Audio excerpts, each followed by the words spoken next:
Looking for a fun way to win up to 25 times your money this basketball season? Test your skills on Prize Picks, the most exciting way to play daily fantasy sports. Just select 2 or more players, pick more or less on their projected stats, and place your entry. You can turn $10 into $250. Right now, Prize Picks will match your first deposit up to $100. Just visit prizepicks.com/fan and use code FAN. That's code FAN at prizepicks.com/fan.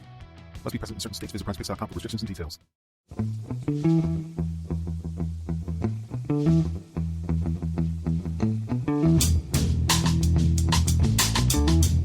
Hello and welcome to The Price of Football, the show that looks at the money behind the beautiful game with me, Kevin Day, and Liverpool University's Kieran Maguire. Good morning, Kieran. It's Wednesday. How are you feeling this morning? I'm feeling as good as you can be, having gone to Luton.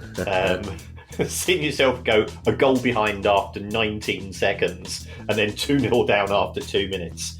Fair play to Luton. Absolutely, excellent performance. They thoroughly deserve to win, and nothing to moan about from that point of view. We weren't hard done to or anything.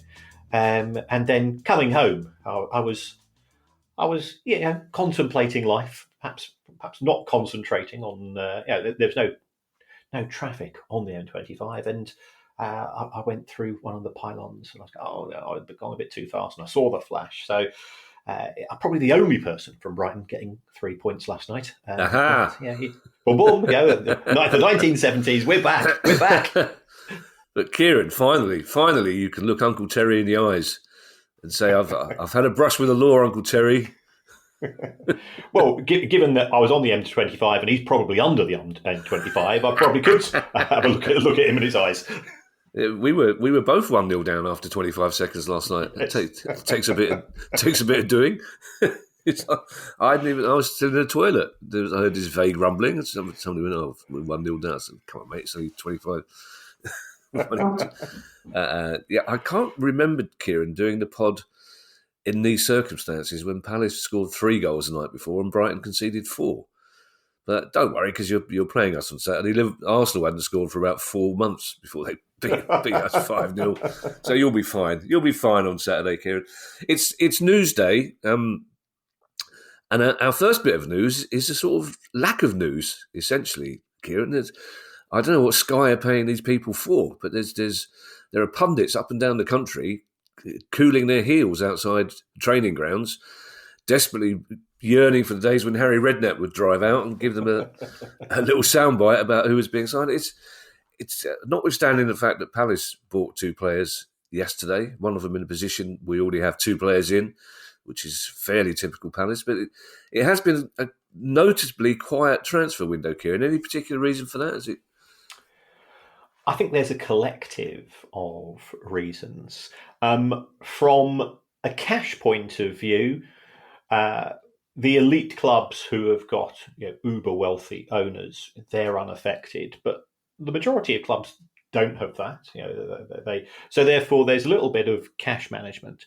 One of the things which I think is not mentioned in the mainstream is that we ignore the fact that clubs have signed players in previous windows. And I went through my spreadsheet last night because there was nothing else worth watching. And Premier League clubs by themselves owe in excess of £2 billion in outstanding instalments for players that they bought in previous windows. And a lot of those instalments have to be, they're normally paid either in the summer, because it's normally done on an annual basis. So you've got summer payments and then you've got January payments. And the January payments are actually quite significant. So it's a bit like if you spent a lot of money on your credit card, you can't go out because you've got to start pay down your credit card. So I think clubs are sort of having a bit of retrenchment. If we go back 12 months, we had sort of Todd Bowley adopting the Dick Dastardly style curled moustache. I've found out a way of cooking the books through the Chelsea 8 or 9 year policy for amortization. That can't be repeated. So that's put extra pressure on.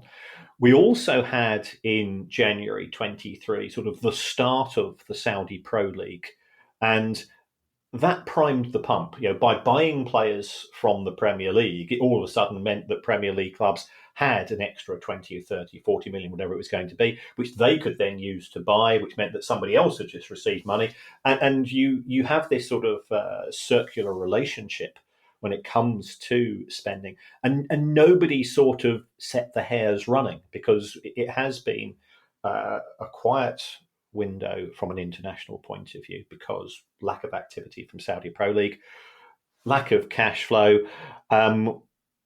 We now have the Premier League clubs realising that FFP is real, in respect of the charges that we've seen this month for Forest and Everton. Neither of those clubs, given what's just happened, could go out and you can't and say, right, we're going to sign a couple of players ourselves. So it's a collective of factors which have resulted, and also I think we have become not spoiled, but we too many people are living their lives vicariously through their football clubs and thinking that somebody else spending money that they can't actually afford is actually a good thing, and the clubs are now starting to pull back on that and act in a probably slightly more prudent manner, because they're also fully aware that progress is being made with regard to the potential legislation in 2024 and the creation of an independent regulator. And if there's seen to be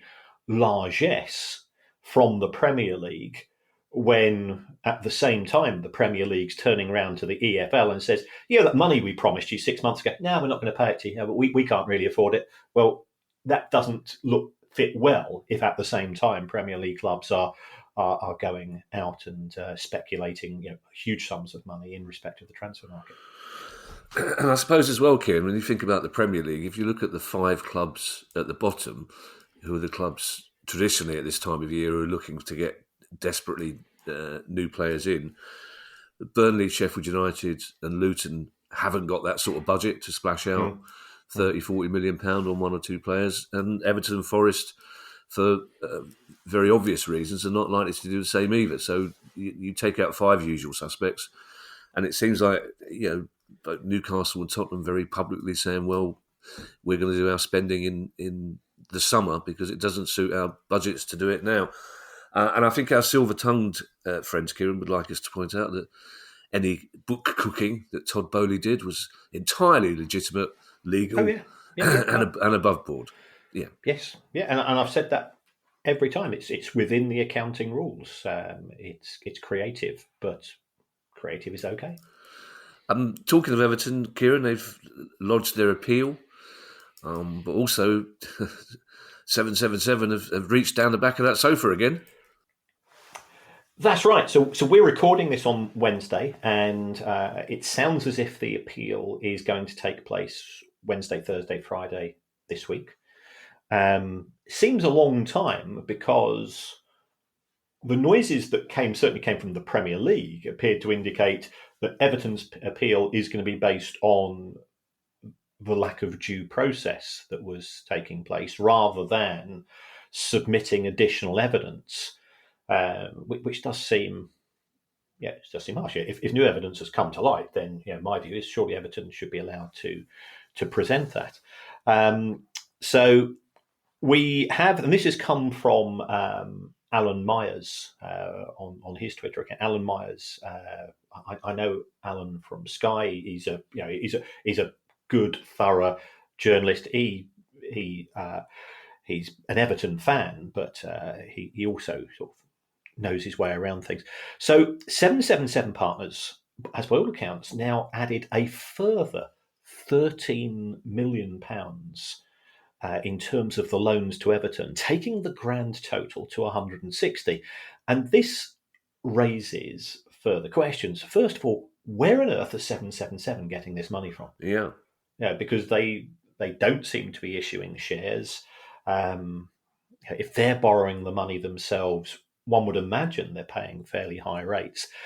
What are their motives? Well, it could be that they've got to pay the the construction company at Bramley-Moore Dock. So you can see that they've got the regular bills to pay. A cynic, and this is not a cynical show, a cynic might say that they're trying to create what we sometimes refer to as a debt bomb. They're loading up Everton with so much debt as to make it unpalatable for alternate owners. And there is other interest in Everton. It's okay. There's I'm aware of other potential investors as you'd expect to be the case. It's an attractive proposition on so many levels. But you wouldn't want to have to take over a business with somebody who's got unsecured loans, which they can demand repayment of immediately.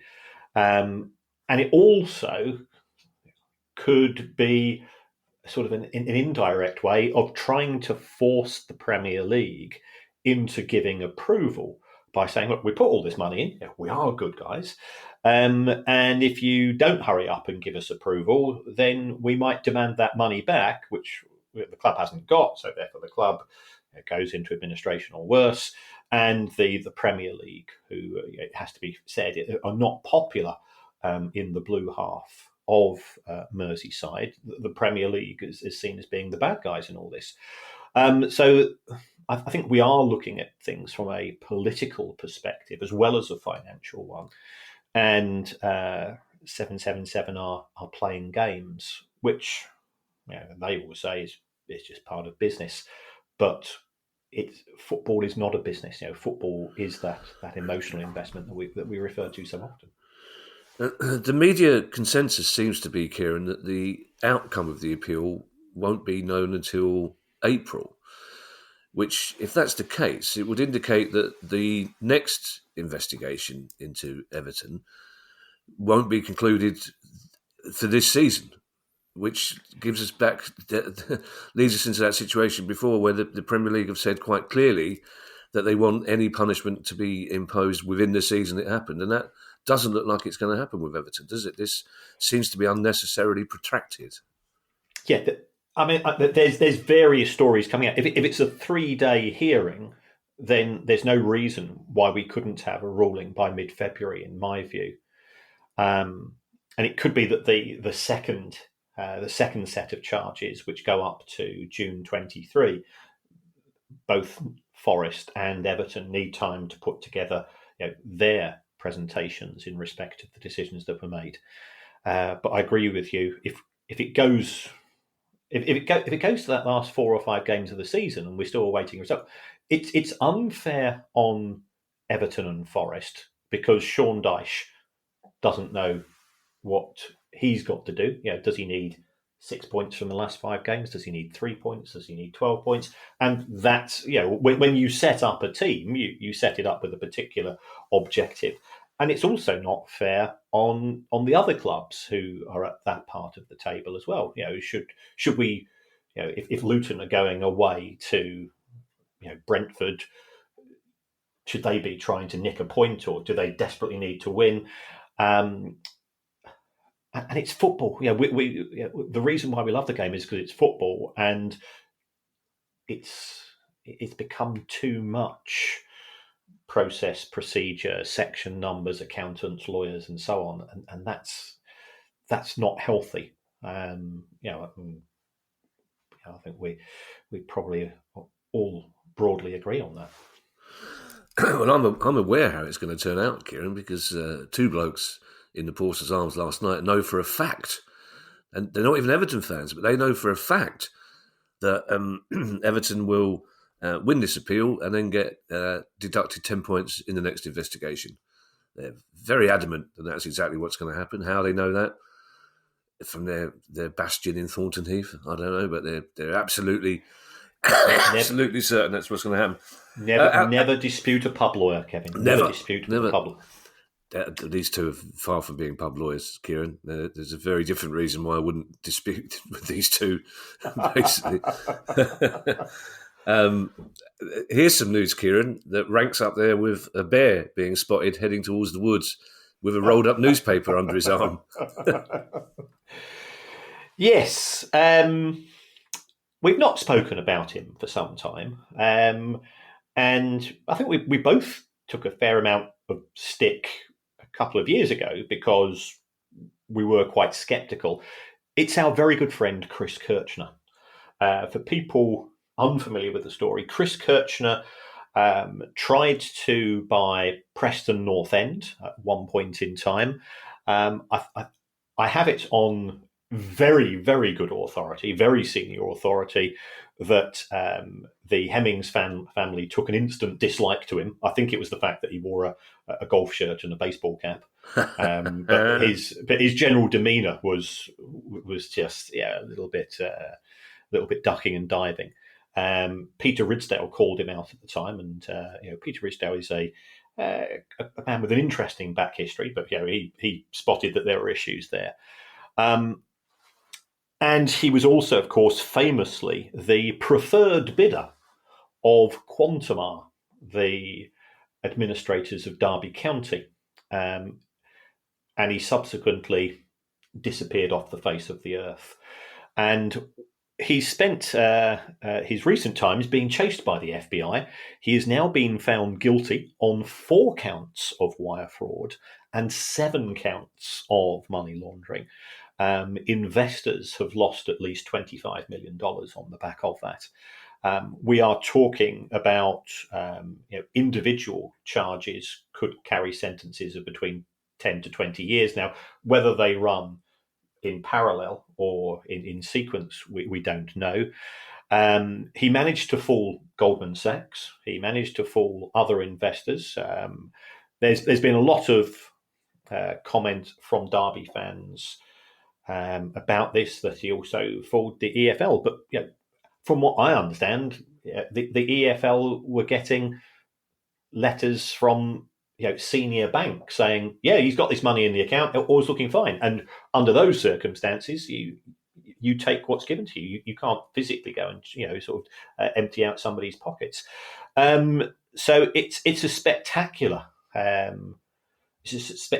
fraud by all accounts. But I think there are certain warning signs, and I know some senior journalists who spotted this, who called it out at the time as well. If somebody has no digital footprint and then goes to having and all of a sudden Chris Kirchner was being spotted at every major golf tournament around the planet, alongside some of the most famous golfers. Why has nobody heard of him before? So I think we live in a digital world, and that's the first thing you do. You go to LinkedIn, you go to Google, and you try to build up. This company seemed to come from nowhere. This individual seemed to come from nowhere. It's not dissimilar to what we've seen with Sheikh Jassim and Manchester United.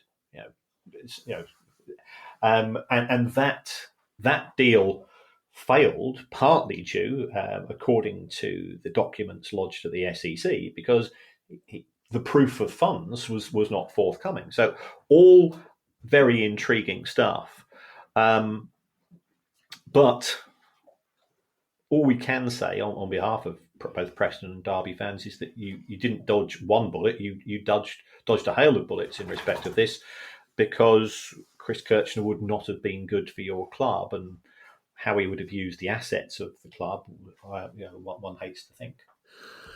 Could you tell us, Kieran, by which I mean could you tell me, just exactly what a wire fraud is?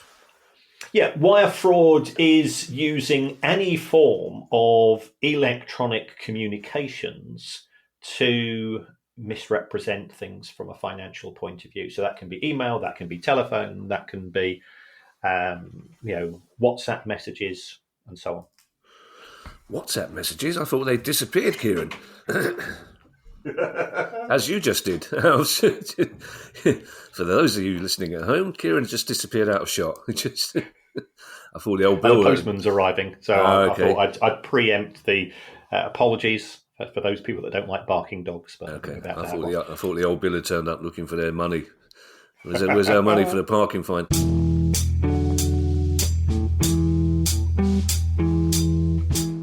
This episode of The Price of Football is brought to you by NordVPN.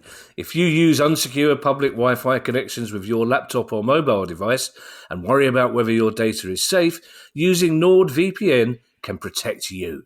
With NordVPN, your internet traffic is routed through a secure encrypted tunnel which protects your data and privacy.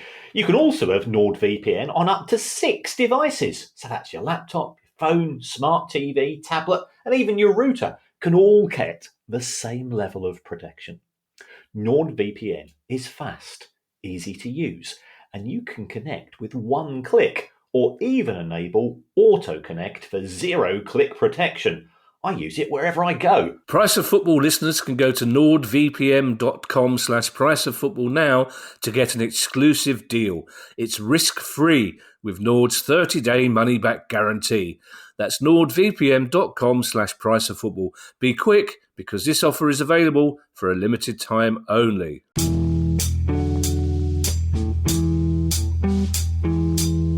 Talking of various frauds, Kieran, I'm going to plug an interview that we have tomorrow with Martin Calladine, who's written a book, a very, very good book, about the shady stroke shameful relationship that football has had recently with cryptocurrency. I strongly suggest that our listeners take an hour off and try and not say listen again, damn. But Finley's back in. I think it was the Baroness. Yeah, so the word fraud will be used quite a lot in that interview. It's shocking. Some infighting at UEFA, Kieran.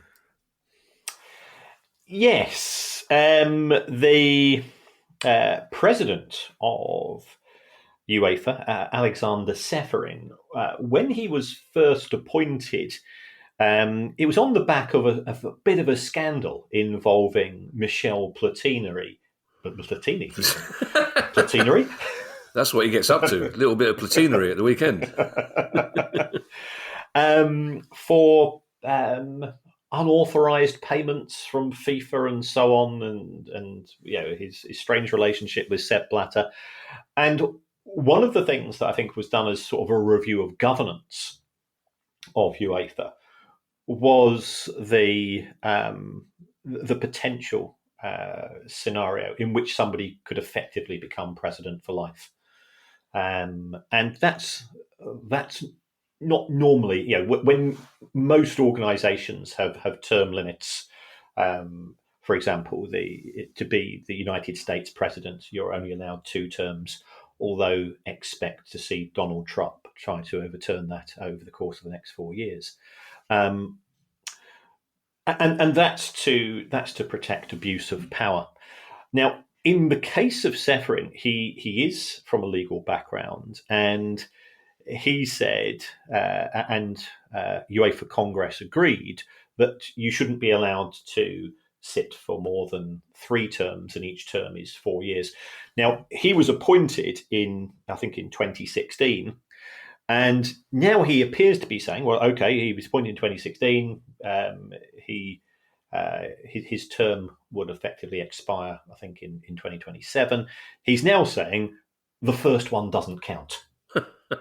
Right. And people are going, hold on, that sounds a bit odd. And that reminds me of a mate of mine when I was at school.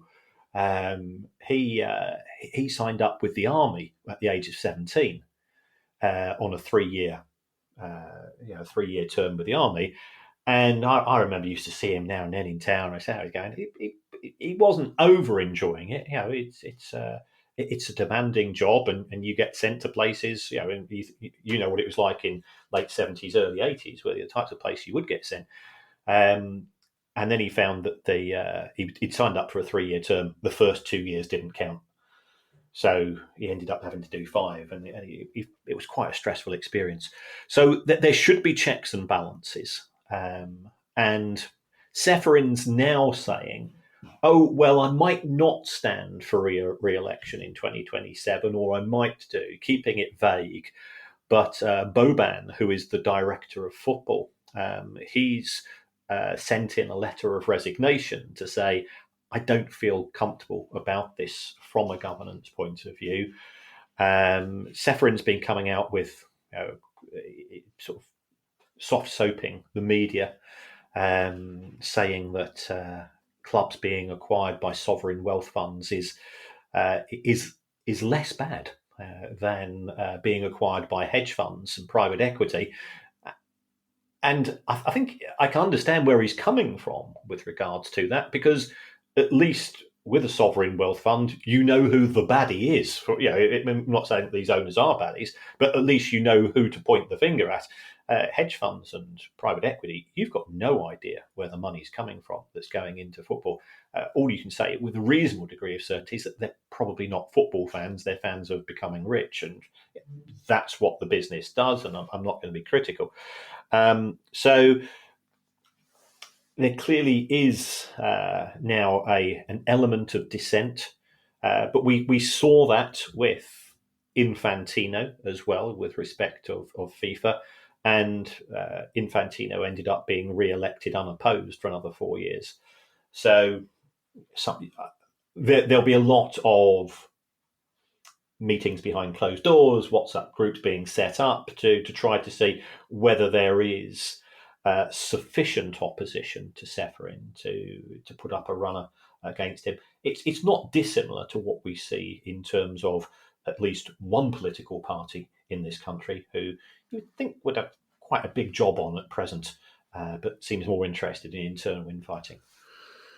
Well, Seferin probably is working on the basis that if FIFA have got a leader in place until he drops dead of money poisoning, then it makes life easier if UEFA have got a leader in place for life as well. Just in terms of negotiating, Kieran, you might as well get to know the person you're going to be spending a long time with. We've already had the exciting confirmation, Kieran, of where bears go to the toilet, and now we have news up there that the Pope definitely is a Catholic.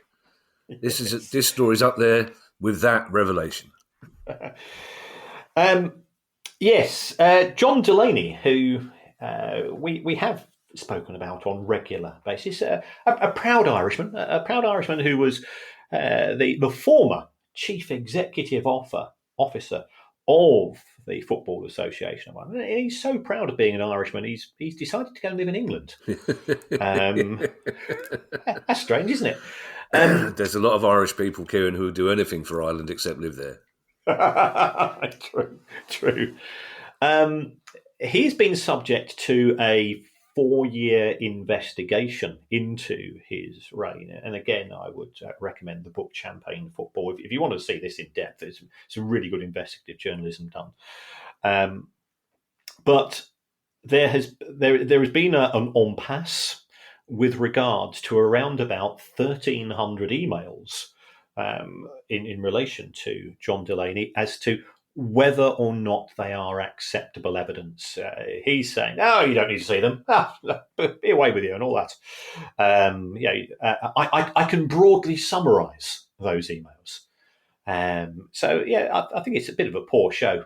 He should have put Rebecca Vardy in charge of his appoint her as his PA. None of this nonsense would have arisen. But there has been an investigation by the Irish authorities, which could lead to serious repercussions. He's run up a $2 million legal bill on the back of this. If you are a silver-tongued friend, good luck in getting that. But there were a number of issues. For example, in the audited accounts of the FAI, there wasn't reference in one of the years to a €3 million salary that Mr. Delaney was receiving. It's not for us to say whether that's an appropriate level for one of the smaller countries as far as European football is concerned. A €100,000 loan to Mr. Delaney, which didn't appear to appear in terms of being disclosed as far as the FAI accounts. And I think we mentioned this in respect of Joe Lewis. Payments to lady friends. €95,000 for a person who appeared to be in a relationship with, but what exactly was she doing for that €95,000? Who would have approved that? Had it gone through? Has it been evidenced and has it been signed off appropriately? So there are significant issues in terms of governance. And yes, we make light of these, but we shouldn't be. Governance within institutions that are representing a game that we have so much affection for. You assume that they're doing the job for the right reasons, rather than creating personal fiefdoms and money pots. So this one has got a long time to run, but he's suffered a bit of a blow. Maybe John Delaney moved to England so he could surreptitiously drop his laptop over the side of the ferry. Have we considered that? Real Madrid fans will be happy, Kieran, that they've returned to the top of the league, where I'm sure they think they belong. Yes, this is the Deloitte Money League. It looks at the revenue generated by football clubs, and Real Madrid have overtaken Manchester City, and I would expect them, especially once the stadium is completed, they will have a significant advantage over Manchester City with regards to matchday income in particular at the Bernabeu. I thought what was interesting as far as the overall Money League was concerned, that it's very much a case of mind the gap. The top 20 clubs between them have a 14% increase in revenue. There's 8 Premier League clubs in the top 20 revenue generating clubs on the planet, and there's 14 Premier League clubs, including both of ours, in the top 30. And we know the history of our clubs. We do not consider ourselves to be a Brighton in the top 30, Palace in the top 30. That doesn't fit easy, I think, with where we see our clubs in terms of their position in the overall market. But I think it's testament to the success of the Premier League as a global brand. So the money's coming in. The reason why I say mind the gap is that below the top 20, below the top 30, the rate of growth is far lower. So it's 14% of a big number is a big number. If you're getting 5% of a small number, it's that gap is growing. And also, Deloitte, it's always a good report. And also, we're getting noises in respect of the regulator, that Deloitte are going to be involved in sort of helping to set up the regulator in terms of assisting. And that's fine. They're a firm of accountants, they're a firm of advisors. But if that is the case, then we've got to be also in consideration of what we sometimes refer to as the Caesar's wife situation. You've not only have you got to be virtuous, you've got to be seen to be virtuous. And Deloitte are the auditors of the Premier League. The Premier League are opposed to the regulator. So if on the one hand you're assisting in setting up the regulator, and at the same time you're the auditors of somebody who are intractably opposed to the regulator, you can see there's potential for conflict of interest. Deloitte will say, well, hold on, we've got what we refer to as ethical walls within the organisation, that we don't talk to people who are involved in Project X, because if they're auditing a company which is also involved directly or indirectly. And it sort of gets by in other industries, but I'm not so sure that the optics are good. I think they're also the auditors of Arsenal and Spurs. Now, will some of the other clubs say, does this mean that they're getting the inside track as to what's going to be happening? The regulator, are they in then a position then to pass that on to Arsenal and Spurs? And again, Deloitte will say, we're ethical. We wouldn't do that. But football fans don't accept that. And I think there will become a lot of scrutiny, and there'll be a lot of scrutiny from the media, and there'll be a lot of scrutiny from fans. It looks awkward if these stories are true. The next time somebody asks me what I know about maths, Kieran, I'm going to blind them by saying, well, I know that 14% of a big number is a big number. And they will go, well, he knows what he's talking about. That bloke. Correct me if I'm wrong, Kieran, but I think we've discussed before that Deloitte tend to value clubs, so we say, slightly more highly than other accountants and people do. They tend to put a bigger price on the club than maybe you would suggest a club is worth. I'm not so sure. Everybody's got their proprietary method. Right, okay. I'm aware of a couple of deals going through at present, and I've sort of been giving sort of nods. That sounds like a good. Yeah. Ties in broadly with my numbers, or and so on. It's one of those really awkward things. How do you value a work of art? Because that's what a football club is. Sure. It is that unique. So everybody's got their own method. So I wouldn't say that Deloitte's over-egg the pudding, in my view. Right. This is a strange one, Kieran, because Manchester United are borrowing money, but apparently no one's lending it to them. No, sir-ee. No. It's not a loan. Yeah, this is a really weird one, and this is something I've got to hold my hand up. I've looked at the financial fair play rules since they came into existence, and my interpretation of them, and certainly the view of many other people, is that it says that clubs are allowed to lose £15 million over 3 years, but if there is secure funding given, you can increase that to 105 million. And if you take a look at the Premier League handbook, it says secure funding cannot be a loan. And it puts those are the actual words it uses. Now, that would be an issue for Manchester United, because if it can't be from a loan, you would think that the only other way, and again, this is specifically mentioned, it's not going to be a loan, it would have to be money from the shareholders. And we've seen other shareholders, the likes of Newcastle and so on, likes of Villa, where the owners have put money into the club in the form of shares. And the difference between funding a club through shares and funding a club through debt is that if you fund a club through shares, you can't ask for your money back. So that gives the club a degree of protection. In the case of Manchester United, what they have done instead is that they have taken out an overdraft. And that overdraft, I think it's limited as 160 million, might be 200. I think it's 200 limit, and I think they've taken out 160. And what now appears to be the case, and this is something which I do genuinely struggle to get my head around, is that they show the overdraft as part of their financial debts in the accounts, and then they say, the overdraft, no, it's not a loan. So, and I go, well, hold on, what do you do with a loan? You borrow it from a bank, you pay interest, and you have to repay it. And with an overdraft, you borrow it from a bank, you pay interest, and you have to repay it. And yeah.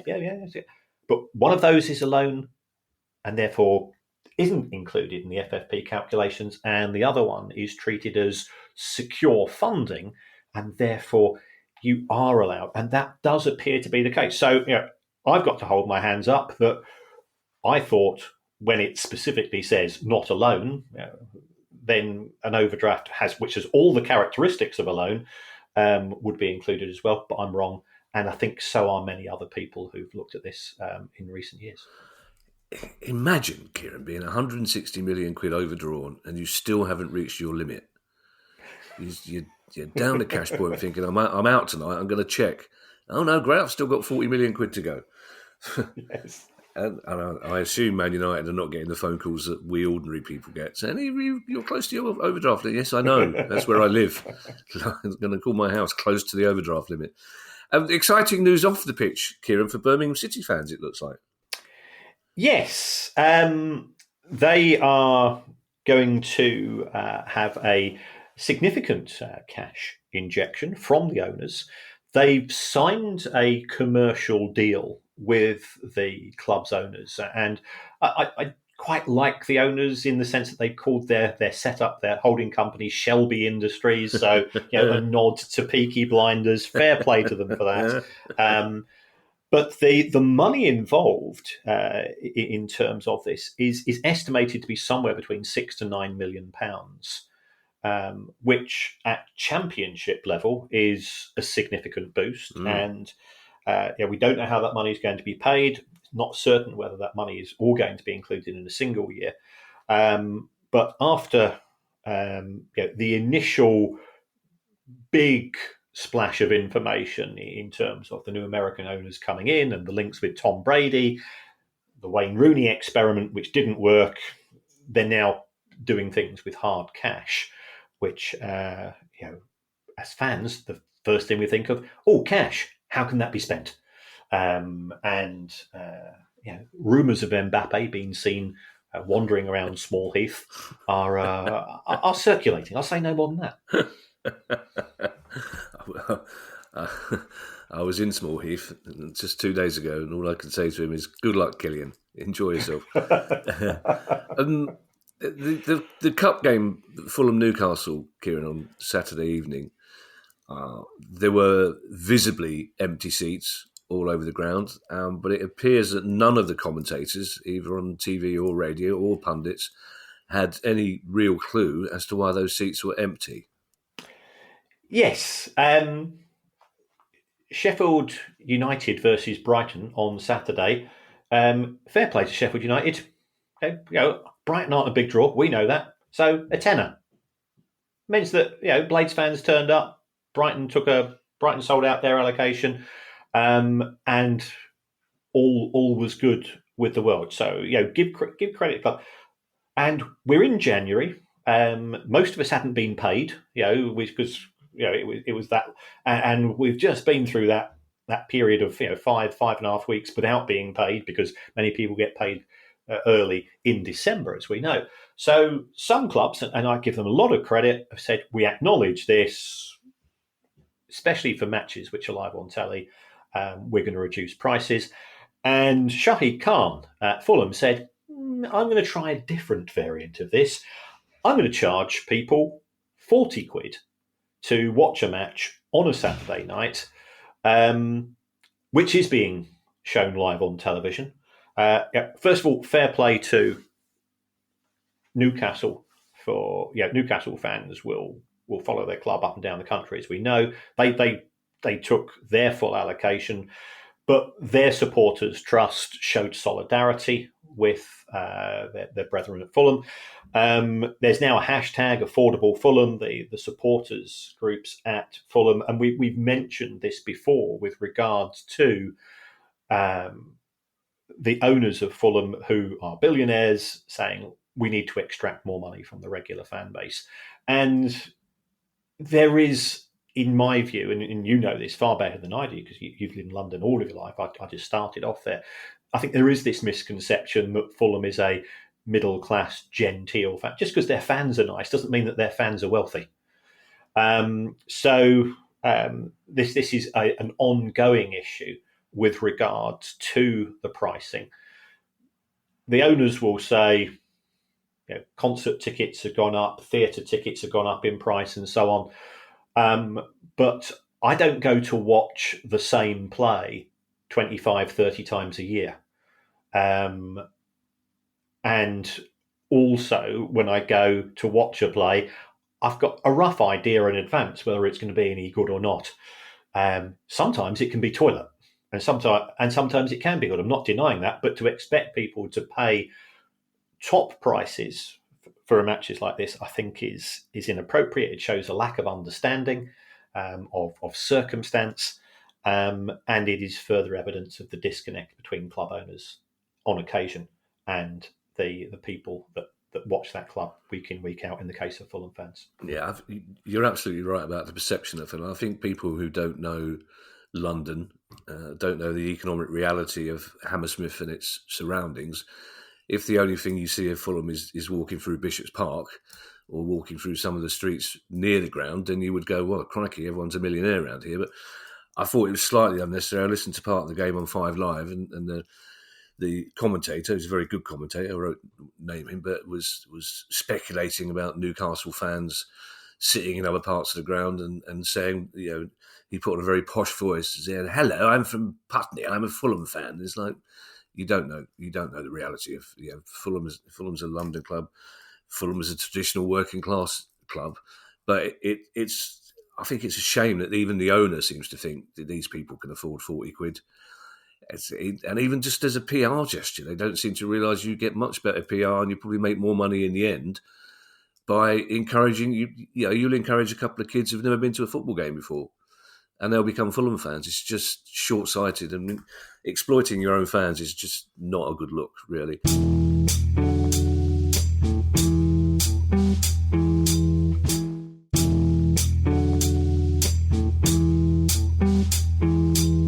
Newport fans, Kieran, queuing up for the Man United Cup tie on Sunday, and I can't remember laughing as much as I did for a long time when Newport equalised in that game. But Newport fans had some interesting news on their way through the turnstiles. Yes, a former guest on the show, Hugh Jenkins. He used to be the chief exec at Swansea, and now he has effectively put together a consortium and completed the takeover of Newport County. And I certainly, I think we picked up from the time he came on the show that his time in football was not over, and he was still looking for opportunities. You've got to go and say, well, good luck with this, because it is a thankless task owning or controlling a football club in the lower divisions. But Hugh is clearly a person with a strong degree of business acumen, and wants to move the club forward as far as he can. So all we can say is all the best, and fingers crossed that next season you get a couple of decent draws as well as making progress in the league. Well, we end, Kieran, with news that if Newport were to get to the semi-final of the Carabao Cup next year, it will be a two-legged affair. Yes, and there's been a few sniffy comments about this, which I find very harsh. Our friend Trevor Birch, we know the EFL. We've met Trevor. We've met other people at the EFL as well. He said the two-legged semi-final of the Carabao Cup will be taking place for the foreseeable future, and people are saying, well, hold on, how can you possibly do that when we've got the expanded Champions League, that expanded that competition, which nobody asked for it to be expanded, but it's being expanded all the same. You're not going to be able to fit in all of the fixtures. And there's been a couple of journalists in their columns, again, sort of very, very sort of negative comments. But this would not be taking place. The EFL are willing to give up the two-legged semi-final.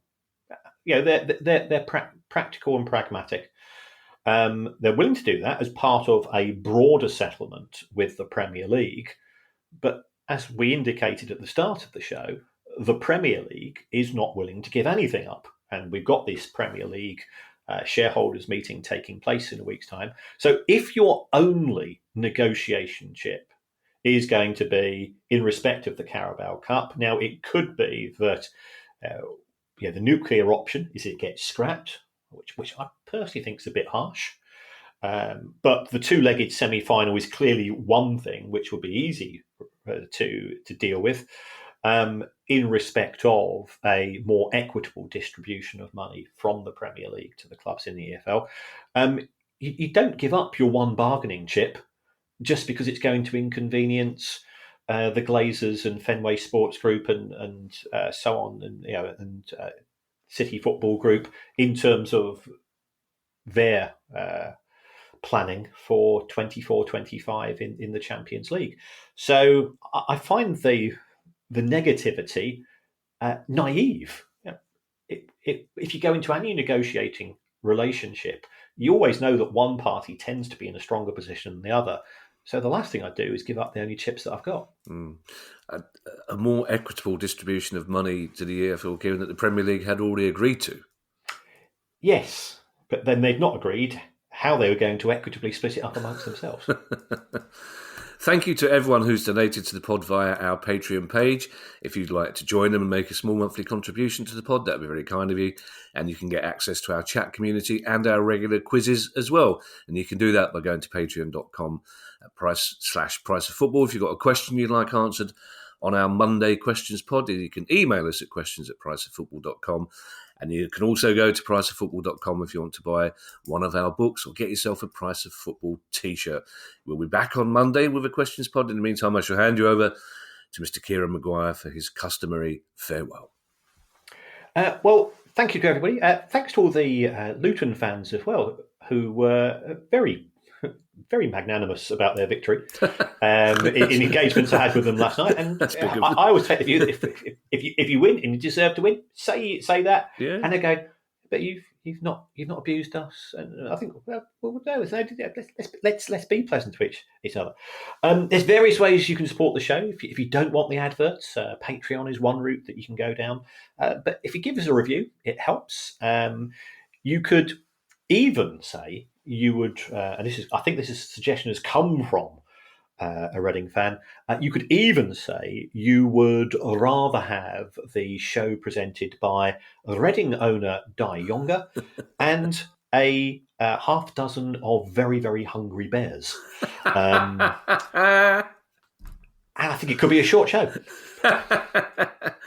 Well, once you've got the bears out of the wood, Kieran, when they went into with their rolled-up newspaper, that would be, I think that would certainly, I mean, it'd be the most popular podcast in Berkshire for a start, wouldn't it? Yes. Bye, everybody. Bye. The Price of Football.